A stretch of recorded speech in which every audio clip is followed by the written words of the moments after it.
오늘 말씀 같이 나눠보도록 하겠습니다. 우리 같이 말씀을 봉독하도록 하겠습니다. 1절로 9절 말씀 같이 좌우 교독하도록 하겠습니다.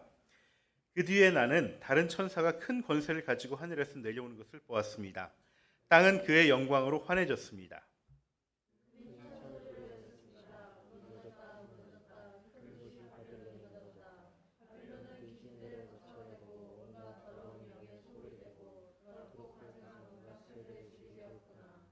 이는 모든 민족이 그 도시의 음행에서 빚어진 분노의 포도주를 마시고 세상의 왕들이 그 도시와 더불어 음행하고 세상의 상인들이 그 도시의 사치 바람에 치부하였기 때문이다.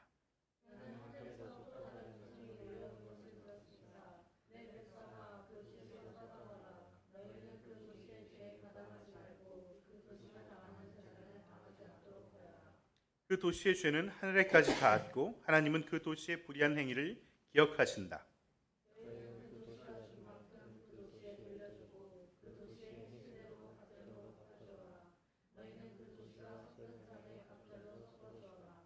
그 도시가 그렇게 자기를 영화롭게 하고 사치하였으니 그만큼 그에게 고통과 슬픔을 안겨주어라. 그 도시는 마음속으로 나는 여왕의 자리에 앉아 있고 과부가 아니니 절대로 슬픔을 맛보지 않을 것이다 하고 말한다.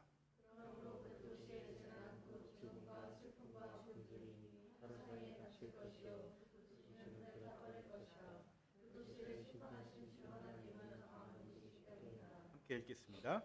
그 도시와 더불어 음행을 하고 방탕한 생활을 한 세상의 왕들은 그 도시를 태우는 불의 연기를 보고 그 도시를 두고 울며 가슴을 칠 것입니다. 아멘. 네. 우리 지지난주 말씀 이 바벨론 이 음녀라고 얘기가 나오면서 그 음녀의 정치에 대해서 같이 나눴습니다. 오늘은 그 음녀 바벨론이 멸망하는 모습을 이렇게 말씀 가운데 선포하고 있습니다. 지난주 저와 이제 저희 가족은 우리 병서노회 저희가 속해 있는 노회죠. 노회에서 여러 목사님들과 더불어서 함께 태국으로 목회자 수련회를 다녀왔습니다. 개인적으로 태국은 처음 가보게 됐는데요. 그냥 그전에는 그냥 그저 불교의 나라 이 정도로만 알고 있었죠. 근데 태국의 수도 방콕은 굉장히 큰 도시더라고요.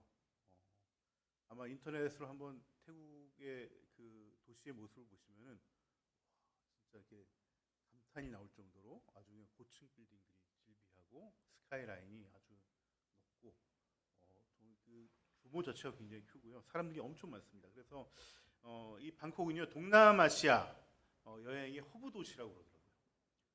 외국 사람들이 이 동남아시아 여행할 때는 대부분 이 방콕에 와서 태국부터 보고서 그다음에 거기서 또 이제 주변 나라로 이렇게 흩어져서 관광을 하고 이렇게 합니다. 그래서 도시 내 외국인들도 굉장히 많고요. 또 굉장히 엄청나게 메가 시티인 것이죠. 그래서 태국이 저는 꽤 잘 사는 나라인가 보다, 발달한 도시인가 보다 이렇게 나라인가 보다 생각을 했는데 또 태국 전체를 보면은 또 그렇지는 않습니다. 태국 전체 GDP가 1인당 GDP가 7천만 불 정도 돼요. 그러니까 이게 거의 우리 88 올림픽 때 정도 수준입니다. 지금 저희가 이제 3만 불이 넘어가고 있죠. 4만 불이 향해 가고 있는데 지금 거기에 아주 못 미치는 7천만 불 정도, 우리보다 한 3, 40년 정도, 35년 이상 차이가 나는 그런 어떤 수준의 나라이죠. 그리고 태국 국민의 4분의 1이 방콕에 살고 있어요. 방콕은 가보니까 계속 뭔가 짓고 있어요. 건물이 막 올라가고 있고 뭔가를 막 개발하고 있고 그렇게 하고 있습니다. 근데 방콕 외에 다른 태국은 거의 뭐 변화가 없어요. 완전히 깡촌 같은 그런 분위기입니다. 굉장히 낙후된 시골의 모습을 가지고 있었죠. 또 태국은요, 이 동남아시아 국가 중에서도 아주 희귀하게도 아직까지 국왕제도가 남아져 있습니다. 국왕제도가. 그 이유는 태국이 아시아 국가들 중에서도 유일하게 식민 지배를 당하지 않았기 때문에 그렇습니다. 서구 열강이 한창 이 아시아를 침략하고 이 동남아시아를 이렇게 침략할 때 태국 국왕 중에 라마 3세가 있습니다. 라마 3세와 그의 아들 라마 4세 그리고 그 아들인 라마 5세 이 세 명의 왕이 굉장히 외교를 잘했어요. 그래서 적극적으로 이 열강들 영국과 프랑스, 네덜란드에 먼저 찾아가서 이렇게 외교를 벌이고 우리가 너희들의 길잡이가 돼줄게 이렇게 된 겁니다. 그래서 길을 터주고 물론 이제 완전 평등 조약은 아니지만은 우리처럼 일본하고 뭐 미국하고 맺었던 그런 강화 조약이 아니라 약간의 불평등 조약이 있지만 그래도 나름의 조약을 맺었어요. 평등한 조약을 맺었어요. 그 대신 이 영국과 프랑스와 이 네덜란드는 이 태국을 건드리지 않은 것이죠. 그래서 태국 서쪽으로는 말레이시아나 이런 쪽은 이제 영국이 버마나 이쪽은 이제 영국이 점령을 했고요. 태국의 오른쪽 베트남과 캄보디아 이쪽은 이제 프랑스가 다 점령을 했고 태국의 밑에인 인도네시아 이쪽은 이제 네덜란드가 점령을 했는데 태국만 유일하게 그러니까 이게 동남아시아뿐만 아니라 아시아 전체에서 태국만 식민지를 경험하지 않았어요. 그러니까 이것에 대한 자부심이 굉장히 큽니다. 그래서 이것을 이제 라마 3세, 4세, 5세 이 왕들이 했고 특히 이 5세가 굉장히 이걸 강력하게 많이 추진했기 때문에 이게 국민들의 어떤 그 신임이나 이 추앙도가 굉장히 높아요. 국왕을 굉장히 좋게 보는 것이죠. 대부분의 이제 식민지를 겪었던 나라들, 우리나라도 마찬가지지만 해방 후에 이미 왕정은 다 무너져 버리고 이 무정부 상태에서 혼란을 겪죠. 그 속에서 바로 이 전 세계의 어떤 그 정치적인 이데올로기가 같이 다 들어와 버리잖아요.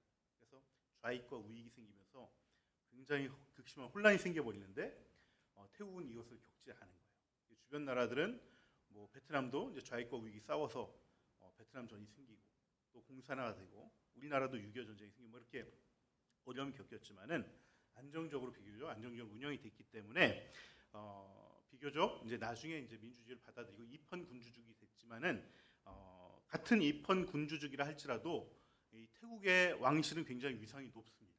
그래서 영국이나 일본보다도 훨씬 자국 내에서 왕실의 위상이 굉장히 높아요. 이 기본적으로 군 최고 사령관이 국왕이에요. 그러니까 군권을 완전히 잡고 있습니다. 그리고 모든 남자들은 무조건 군대를 가야 돼요. 그러니까 대부분의 남자들이 이 국왕의 밑에 있는 것이죠. 그리고 지금도 있는데 국왕 모독죄가 있습니다. 국왕 모독죄. 이 국왕 모독죄는 뭐냐면 이 국왕을 이렇게 험담을 하면은 지금도 잡혀가면은 최소 3년에서 15년 징역을 삽니다. 그만큼 이 국왕의 지위가 아주 높고요. 또 이게 국왕의 지위만 높은 것이 아니라 엄청난 부를 소유하고 있어요. 국왕이. 그래서 방콕 공항에 딱 내리면은 그 공항 안에 면세점들이 쭉 있잖아요. 거기에 킹덤 뭐 이렇게 써 있는 것도 다 국왕의 소유예요. 국왕 왕가의 소유예요. 그 공항뿐만 아니라 나오면 엄청난 그 거리에 보면은 뭐 병원, 학교, 뭐 철도, 호텔 이 국왕의 소유의 어떤 그런 산업군들이 굉장히 많이 있습니다. 그러니까 이 엄청난 재력을 갖고 있는 것이죠. 지금 국왕이 라마 10세입니다. 라마 10세인데 이 라마 10세 아버지인 라마 9세는요 태국 국민들이 너무나 이제 존경했던 국왕이었어요. 왜냐하면 그 많은 돈을 중에서 또 일부를 또 많은 어려운 사람들을 도와주고 또 이 자체가 그분이 또 학자라고 그래요. 학자인데 이 식물 이것을 이제 전공한 학자인데 그래서 이제 농업을 발전시키고 이 벼품종을 개발하고 그렇게 해가지고 생산력을 굉장히 농업의 생산력을 굉장히 끌어올리기도 했고 그래서 많은 이제 국민들이 이 라마 9세를 정말 아버지라고 여기고 따르는 그러한 국왕이었습니다. 그런데 반면에 그 아들 지금 현재는 라마 10세가 국왕인데 이 라마 10세는 좀 공부도 잘 못하고 인품도 되게 안 좋고 툭하면 이제 아내를 갈아치우고 벌써 3번 이혼을 하고 또 어린 아내를 굉장히 좋아합니다. 그래서 지금 같이 사는 아내는 나이가 34이나 차이가 나는 그러한 아내하고 살고 있는 그래서 국민들이 별로 좋아하지 않습니다. 사치와 향락을 굉장히 좋아하고 그래서 얼마 전 선거에서도 이 진보당이 슬로건을 걸고 나온 것이 뭐냐면은 국왕모독제를 폐지하겠다. 이걸 들고 나온 거야.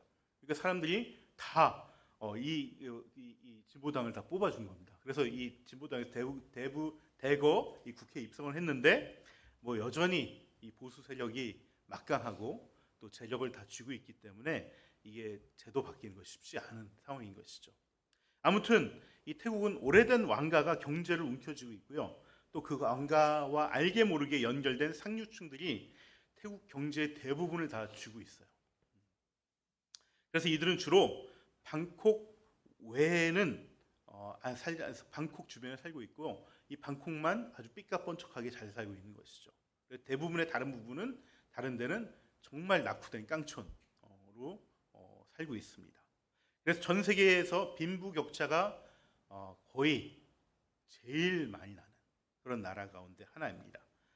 잘 사는 도시 태국에서 제일 잘 사는 도시는 거의 GDP가 4만 불 정도. 그러니까 우리랑 별 차이가 안 납니다. 근데 제일 낮은 도시는 1,500불 정도밖에 안 돼요. 그러니까 아프리카 수준 정도밖에 안 되는 것이죠. 그래서 거의 20배 정도가 차이 날 정도로 빈부의 격차가 굉장히 심한 나라가 태국이에요. 이렇게 된 태국이 이렇게 된 원인 가운데 하나는 저는 이 태국 사람들은 그렇게 얘기 안 하지만은 제가 보기에는 여러 가지가 있지만은 두 가지가 바로 이제 왕가가 이 모든 것들을 갖고 있다라는 것하고 또 하나는 불교 때문이다. 태국은요 불교의 발원지인 인도보다 더 융성하게 발달이 됐습니다. 그래서 지금은 거의 전 세계 불교의 종주국이라고 할 수 있습니다. 그래서 태국에서는요 남자라면은 성인이 되면 우리가 군대 가듯이 반드시 출가를 해야 돼요. 승려가 한 번은 돼야 돼요. 그러니까 국왕도 출가 한 번 승려가 됐다 와야 돼. 그래서 최소 기간은 정해져 있지 않습니다. 최소 뭐 1주, 2주라도 갔다 와야 돼. 길게는 기간 더 길게 갔다 와도 돼요. 근데 대부분이 이제 보통 1년 정도 이렇게 갔다 오는데 이걸 갔다 오면은 이 사람을 성인으로 인정을 해줘요. 성인으로. 아직 안 가면은 이 사람은 아직 좀 어른이 못 됐다. 이렇게 하는 분위기가 많습니다. 그래서 이 출가를 한 사람을 콘숙이라고 얘기하고 출가를 하지 않은 사람을 콘딥이라고 얘기해요. 이 뜻이 뭐냐면 이 사람은 좀 무르익은 사람이다. 숙이 이제 한자겠죠. 한자 그 발음 그대로 무르익은 사람이다. 또 무르익지 않은 사람이다. 이렇게 나눠지고요. 그래서 회사 다니다가도 나 출가하겠습니다. 그러면은 회사에서 아무 말도 없이 그냥 다 우리 군대 보내주듯이 다 보내주고 갔다 와서 이렇게 또 복귀하면 언제든지 또 받아주고 그렇습니다. 그래서 나는 이 승려가 맞은 것 같아. 그러면 이제 평생 승려로 살고요. 뭐 1, 2주 살다가 난 도저히 안 받을 것 같으면 다시 이제 나와서 다시 일상생활을 하고 그렇게 합니다. 그래서 이처럼 태국인들에게는 이 불교가 절대적인 가치를 갖고 있어요. 그래서 대부분의 태국인들은 매우 가난하게 살고 있으면서도 이 극소수의 부유층들이 누리는 이 부와 권력 이것에 대해서 불평불만을 하지 않아요. 불평불만하지 않아요. 그 이유는 아무리 지위가 높고 돈이 많은 사람들이 할지라도 그 사람들은 왜 그렇게 됐냐면 전생에 착한 일을 많이 했기 때문에 지금 저렇게 살고 있는 거야라고 생각하는 거예요. 그럼 반면에 나는 전생에 그렇게 못 살았기 때문에 지금 이렇게 사는 거예요. 그렇게 생각한다는 거예요. 그래서 현실이 아주 부조리하고 불합리해도 내가 전생에서 그렇게 살지 못했기 때문에 착하게 살지 못했기 때문에 그런 것이라면서 자기를 탓하고 그냥 그렇게 현실을 받아들이는 거예요. 그래서 제가 만났던 태국 분들을 보니까 정말 다 착하세요. 다 선하시고 항상 웃으시고 굳은 일도 마다하지 않고 뭐 가이드분들이나 이런 뭐 이렇게 호텔 벨보이들이나 정말 뭐 무거운 도 뭐 서로 막 들어주려고 그러고 이게 막 그 섬김이 몸에 배 있어요. 아주 제가 되게 감동을 되게 받았습니다. 이분들 진짜 되게 착하다. 마음도 되게 착하다. 아름답다. 참 불심이 아름답다. 이런 제가 마음을 이렇게 생각을 품게 되었습니다.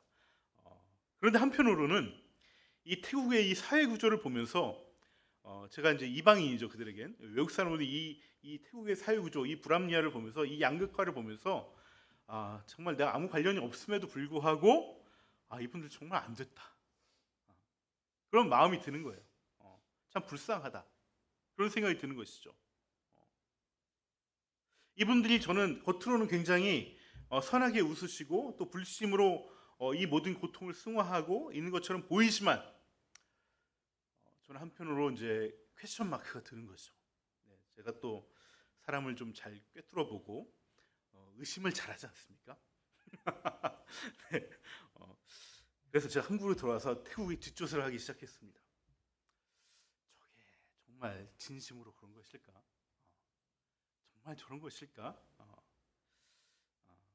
물론 이게 그 사회의 어떤 이것이 예전이고 문화이기 때문에 저는 태국 사람들을 이렇게 폄하하는 것이 아닙니다. 굉장히 열심히 착하게 살려고 노력하고 있는 것이 있어요. 이것이 하나의 사회 분위기예요. 하지만 그 속에는 모든 인간은 다 똑같습니다. 그 속에는 그걸로 인해서 굉장히 힘들어하고 있다는 것이죠. 그 지표가 어디서 나오냐면 태국의 인구 감소율이 굉장히 심합니다. 2022년 재작년 기준이죠. 출산율이 1입니다. 1. 그러니까 한 가정에서 아이를 2명 낳는 것이죠. 아직까지 출산율 우리보다 높죠. 우리는 1도 안 되죠. 1도 안 되는데 아직 높습니다. 근데 출산율이 감소율은 우리보다 훨씬 큽니다. 그러니까 이 얘기는 곧 몇 년이 안 돼서 아직 7,000분인데도 불구하고 몇 년이 안 돼서 우리보다 출산율이 더 낮아질 수 있다는 거예요. 이 출산율이 낮아진다는 얘기는 뭐겠습니까? 그만큼 아이를 낳을 수 있는 경제적인 여유도 마음의 여유도 없다는 것이죠. 저는 이게 종교가 가지고 있는 양면성이라고 저는 생각합니다. 태국인들은 불심을 통해서 내세를 소망하면서 현세를 참는 것이죠. 자신의 전생을 뉘우치면서 현생을 인내하는 것입니다. 이게 한편으로는 현실을 수용하고 받아들이면서 현실의 어려움을 또 인내하고 또 이겨나가게 하는 힘이 되기도 하지만 동시에 이 현실의 부조리와 현실의 불의에 대해서는 그 분별력을 눈을 감아버리는 거예요. 그래서 칼 마르크스가 종교를 아편에 비유한 것이죠. 종교를 통해서 민중들이 내세의 소망을 두고 현실에 만족하면서 살게 하는 마약과 같다라고 칼 마르크스는 얘기를 한 것입니다. 기독교식으로 얘기하면은 칼 마르크스는 잊지도 않은 천국을 얘기하면서 현실의 어려움을 이 천국의 소망을 두고 살아가게 만드는, 그래서 마약과 같은 것이 종교다라고 마르크스는 주장을 한 것이죠. 이런 유물론자들과 공산주의자들 주장의 대부분의 종교는 사실 이렇다 할 반론을 제기할 수 없어요. 뭐 자체의 어떤 그걸 통해서 얘기할 수 있겠지만은 어떤 객관적인 증거를 낼 수가 없습니다. 이 세상의 대부분의 종교에서는 이 사회적 구조적 이런 불의에 대해서 틀리다고 말하는 종교가 아무 종교도 없습니다. 적어도 그 종교 경전에서는 직접적으로 이거에 대해서 얘기하는 종교가 없어요. 불교도 없고요, 이슬람교도 없고, 힌두교도 없고, 그 어느 종교도 이거에 대해서 얘기하는 종교가 없습니다. 오직 성경과 유교만 이거에 대해서 얘기를 합니다. 하지만 유교는 그 출생 자체가 춘추 전국시대에 나왔던 것이죠. 그러니까 정치를 어떻게 할 것인가, 왕들이 제왕학에 대한 것이 유교의 출발점이에요. 왕이 어떻게 다스려야 될 것인가. 이것이 나중에 이제 후대 조상신 섬기는 것이 이제 결합이 돼가지고 이렇게 종교로 혼합된 것이고요. 원래는 이렇게 철학과 학문에서 출발한 것이 유교이기 때문에 유교는 이게 종교라고 또 이렇게 얘기하기는 어렵고요. 그런 면에서 성경만이 유일하게 이것에 대해서 얘기를 하고 있어요. 그래서 이 성경을 진리로 믿고 있는 기독교는 매우 독보적이고 유일한 종교라는 것입니다.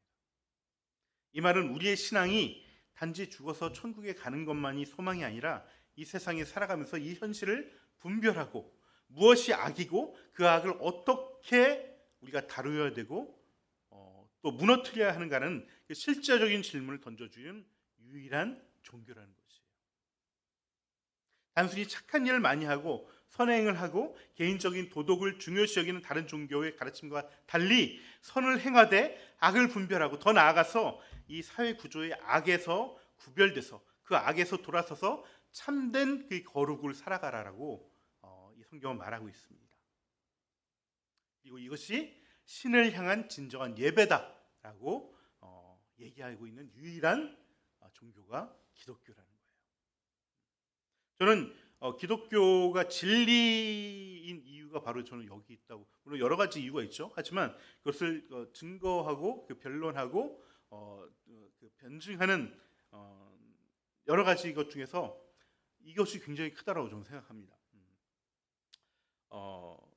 정말 많은 종교들은 사실은 착하게 살고 선행을 행하고 이런 가르침은요, 인간이 가지고 있는 양심에 비추어서 이렇게 사는 것이 착한 삶이고 선한 삶이야 라고 가르침을 만들어서 종교로 만들면은 대부분의 종교가 이런 종교의 모습이 나와요.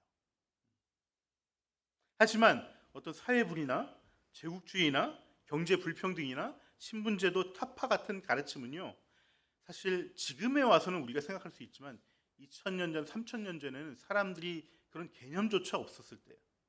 그런 개념조차 없었을 때 성경은 그 얘기를 하고 있다는 거예요. 그러니까 이거는 인간이 고안해낼 수 있는 얘기가 아니에요.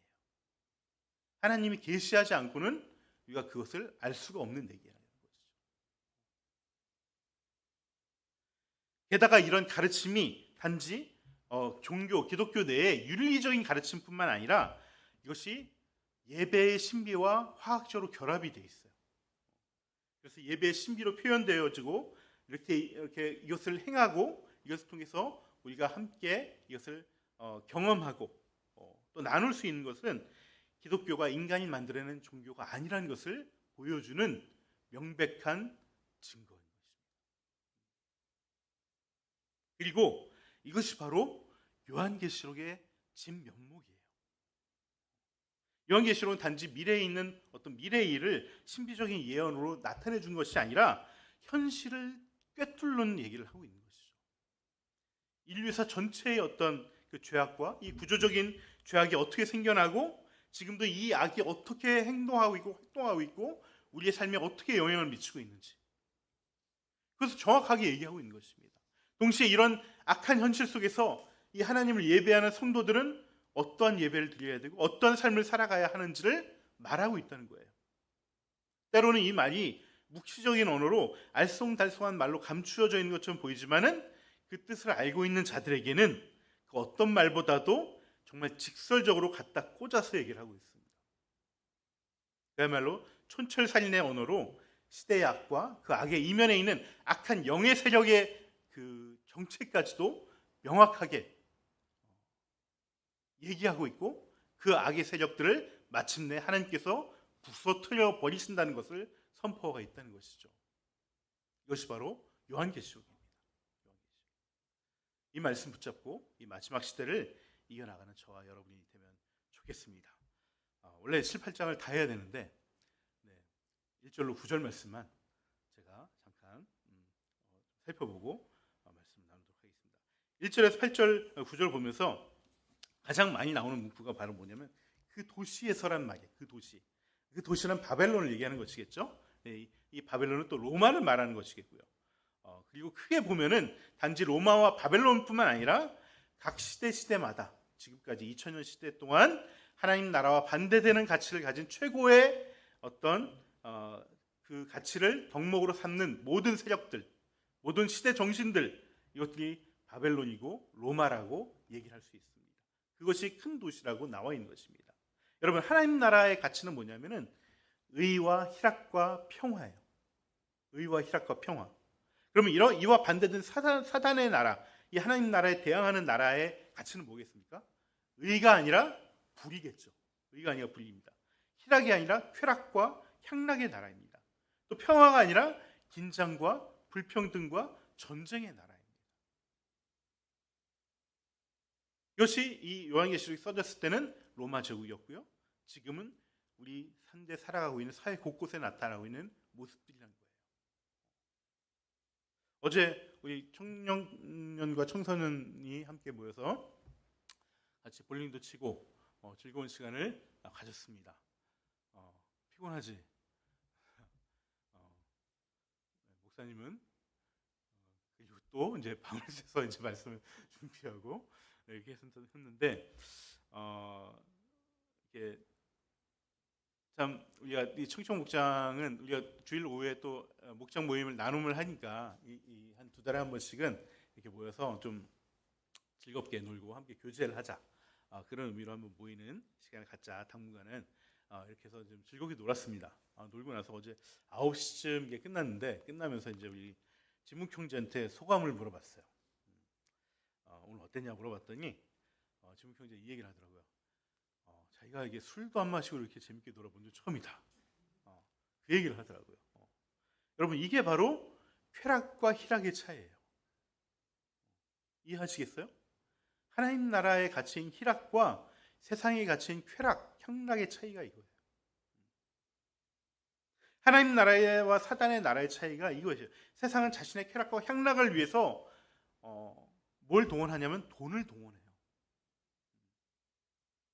그리고 돈을 동원하기 위해서 온갖 불의를 만들어요.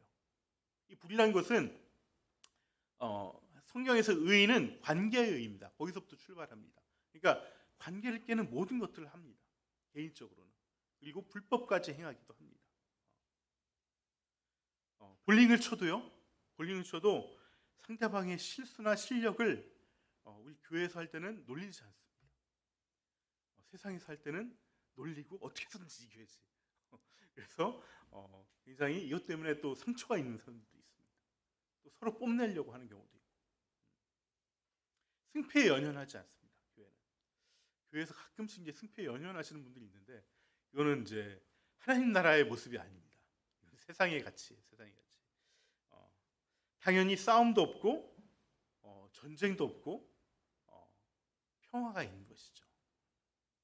이렇게 작은 모임에서도 하나님 나라의 가치인 이 의와 평화와 희락이 임하지만, 성경은 이 거대한 사회 구조 속에서도 하나님 나라의 가치와 반대되는 이 불의와 싸움과 쾌락을 조심하고 거기에서 벗어나라고 얘기를 하고 있습니다. 왜냐하면 그곳엔 진정한 자유가 없는, 거기에는 종된 삶이 있기 때문에 그렇습니다. 그래서 첫 번째 하나님께서 역사하신 것이 애굽의 종살이에서 벗어나게 했다는 것. 우리가 죄의 종살이에서 벗어나게 했다고. 이것을 자꾸 얘기하는 거예요. 이 구원이 그것을 얘기하는 것입니다. 오늘 말씀에 그 얘기가 나옵니다. 2절을 보시면요, 바벨론은 귀신들의 거처가 되고 온갖 더러운 영의 소굴이 되고 더럽고 가증한 온갖 새들의 집이 되었구나라는 말씀이 나옵니다. 여기 나오는 거처와 소굴과 집은요, 사실 비슷한 말입니다. 비슷한 말이에요. 그리고 성경을 혹시 가지고 계신 분들은 한번 보시면은 거기에 이제 번호가 쓰입니다. 거기 각주 번호가 돼 있는데, 그 밑에 부분에 각주 번호, 각주에 보시면은 이것을 다른 말로 뭐라고 얘기하냐면 감옥이라고 얘기합니다. 감옥. 한마디로 큰 도시 바벨론은 귀신의 감옥이고요, 또 더러운 영의 감옥이고 온갖 가증하고 더러운 온갖 새들의 감옥이 되었다는 것입니다. 이게 무슨 말이냐면 이 세상이 온통 감옥이라는 거예요. 감옥. 우리가 무언가에 홀리고 빠지게 해서 얽매이고 중독시켜서 사단의 종노릇하게 해서 우리를 감옥에 가두어 버린다는 것이죠. 이것을 분별하지 못하면 나는 내 마음대로 내가 원하는 대로 살았다라고 얘기하지만 결과적으로는 나는 사단의 종노릇하면서 살았던 거예요. 내가 거기에 중독돼서 내가 끌려가는 삶을 살았던 거예요. 여러분, 우리가 감옥에 갇히게 되면은, 지금은 아니지만 옛날 고대 감옥에선 감옥에 갇히게 되면은 뭘 하게 됩니까? 쇠사슬이 우리를 묶어버리죠. 우리를 먼저 묶어버려요. 그 쇠사슬이 뭐냐면, 그 사슬이 뭐냐면 바로 돈입니다. 세상은 결국 마지막에 꺼내는 카드는 돈의 논리예요. 돈의 논리. 겉으로는 이 정의를 얘기하고 그 명분을 세우고 또 평화를 내세우지만 결국 그 너머에 숨기고 있는 것은 경제 논리예요.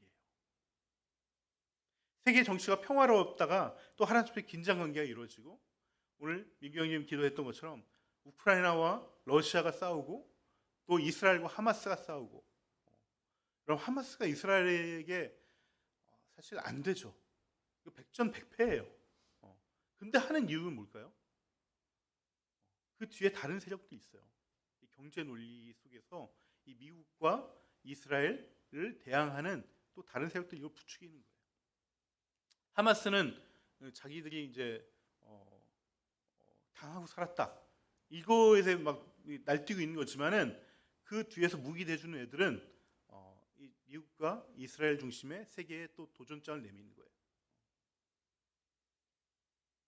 그러니까 지금은 막 갑자기 세계가 변하잖아요. 그 전까지는 막 중국과 미국이 서로 막 밀월 관계였다가 너는 공장해, 우린 딴 거 할게. 그러다 지금은 너 공장하지만 우리가 공장할 거야 미국이. 보호무역 다 다시 세워버리고 미국의 반도체 공장 만들어버리고 그 사이에 우리나라도 지금 어떻게 해야 할지 막 모를 정도로 왔다 갔다 하고 있습니다.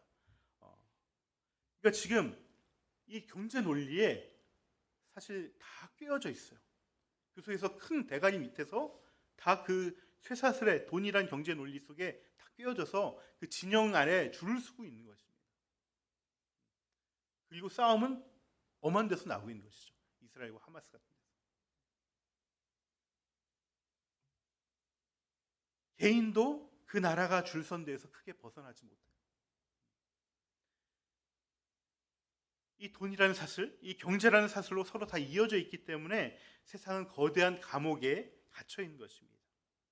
이 속에서 귀신의 가치가, 이 더러운 영의 가치가 성공과 부귀와 번영이라는 이름으로 우상화되고 있어요. 그래서 사람들은 이 길이 아닌 걸 알면서도, 해도 이게 어려운 걸 알면서도 이 길에 서지 않으면 왠지 불안한 것이죠. 낙오자가 될 것 같고 이러지도 못하고 저러지도 못하는 그런 어정쩡한 인생살이를 살아가게 되는 것입니다. 그런데 그 세상의 결말이 어떻게 마감이 되는지를 오늘 18장에서 얘기합니다. 이 거대한 세상의 감옥이 무너져 버렸다. 이 큰 성 바벨론이 무너졌다 이 선포를 하고 있다는 것입니다. 근데 3절을 보시면은 이 바벨론이 무너졌는데 만국이 무너졌다라고 얘기를 하고 있어요. 만국이. 이 부분은 새 번역보다 이 개역 개정이 좀 더 정확한 번역을 하고 있는데 개역 개정이 이렇게 얘기합니다. 그 음행의 진노의 포도주로 말미암아 만국이 무너졌으며 또 땅의 왕들이 그와 더불어, 그는 그래서 바벨론 얘기합니다. 바벨론 로마를 얘기하는 것이죠. 로마와 더불어 음행하였으며 땅의 상인들로 그 사치의 세력으로 치부하였도다 하더라.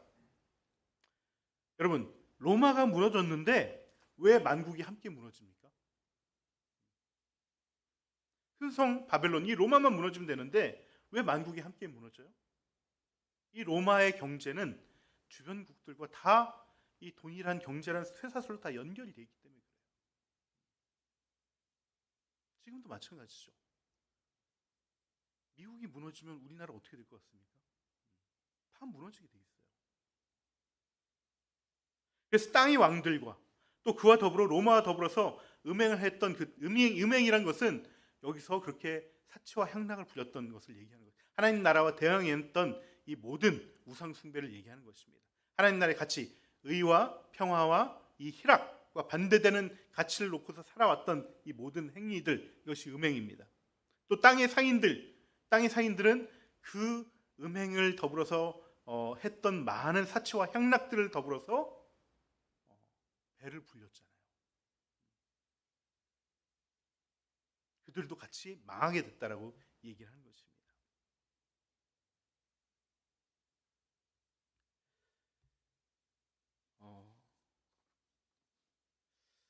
그래서 성경은요, 이런 상황에서 어찌해야 되느냐?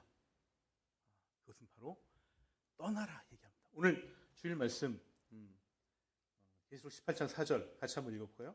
내 백성아, 그 도시에서 주보했습니다. 떠나거라.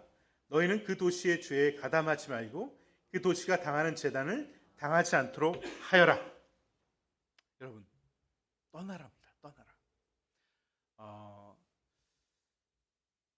이 상황은 어떤 상황이냐면요, 지금 이 바벨론이 무너지니까, 로마가 무너지니까 너네 거기 있으면 안 돼. 닫혀. 떠나. 마치 소돔과 고모라가 하나님께서 그 죄악으로 인해서 심판하니까 롯에게 너희 떠나야 돼. 떠나야 돼. 근데 롯의 부인은 미련이 남아서 돌아보다가 어떻게 됐습니까? 소금 기둥이 되어버렸죠. 그 얘기를 하는 것입니다. 그러면 떠나는 것이 무엇일까요? 여러분, 이거는 이사를 가라는 것이 아닙니다. 우리가 제가 가끔씩 보는 프로 중에 뭐죠? 나는 자연인이다.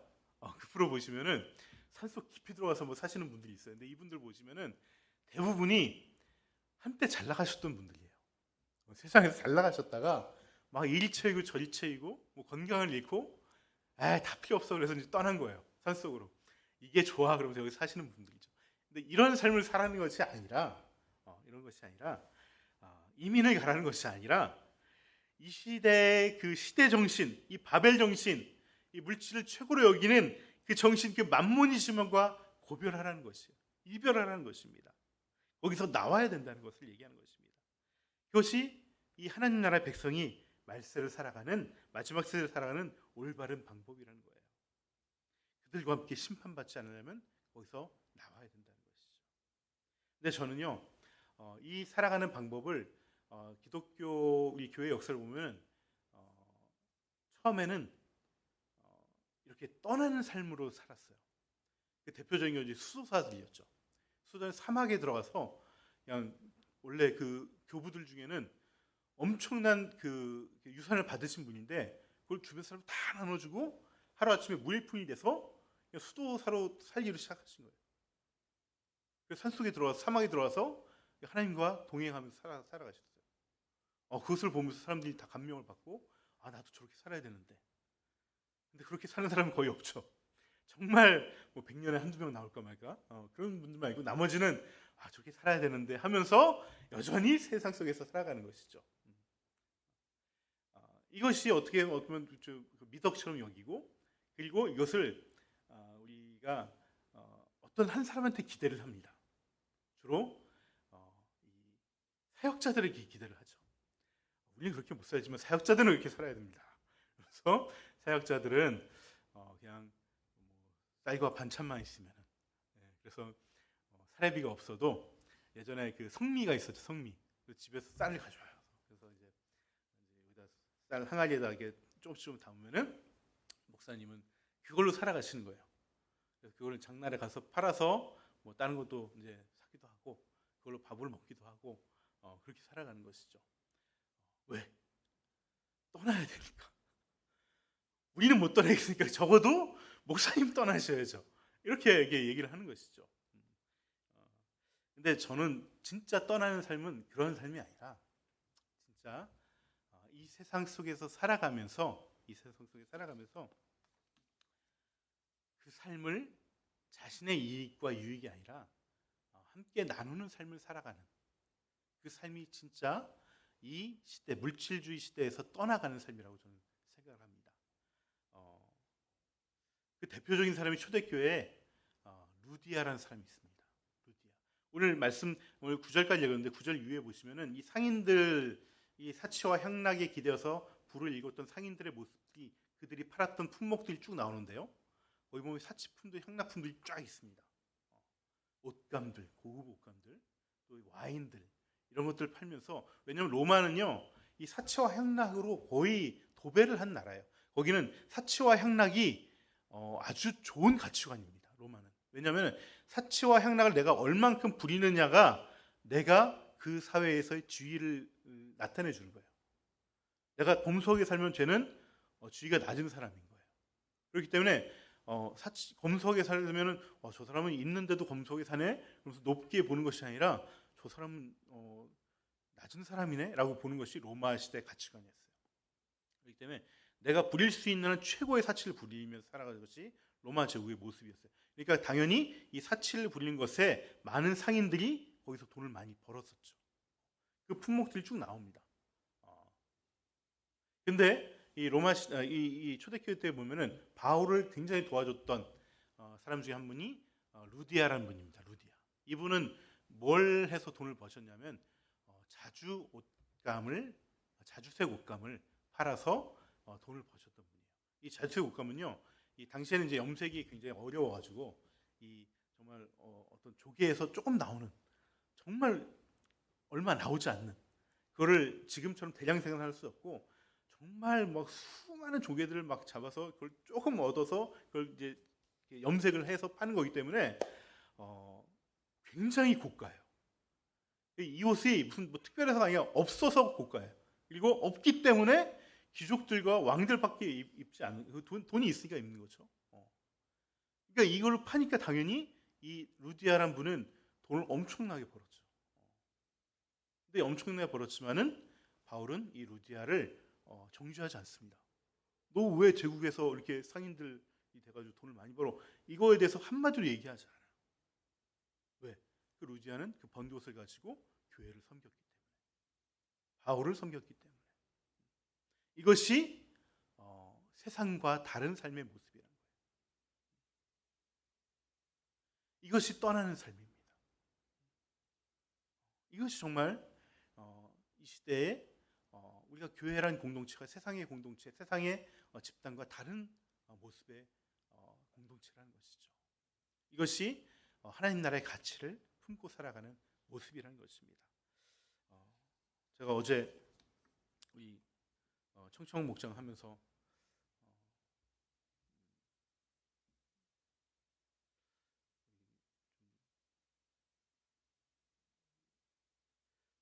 사실 아이들 또 같이 놀고 또 먹이려면 또 돈이 필요하잖아요. 그래서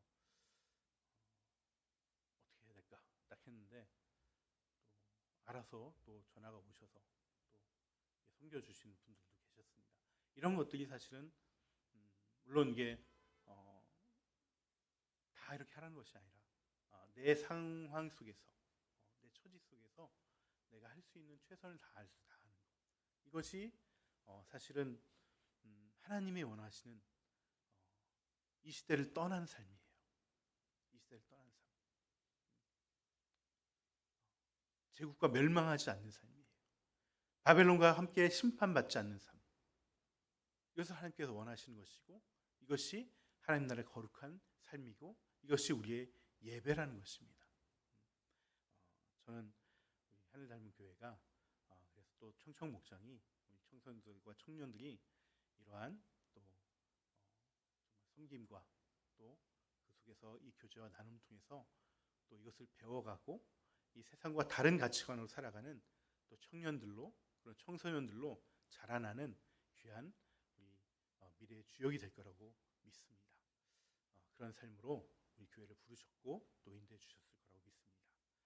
우리가 그런 삶을 또 살아가는 저와 여러분이 되면 좋겠습니다. 함께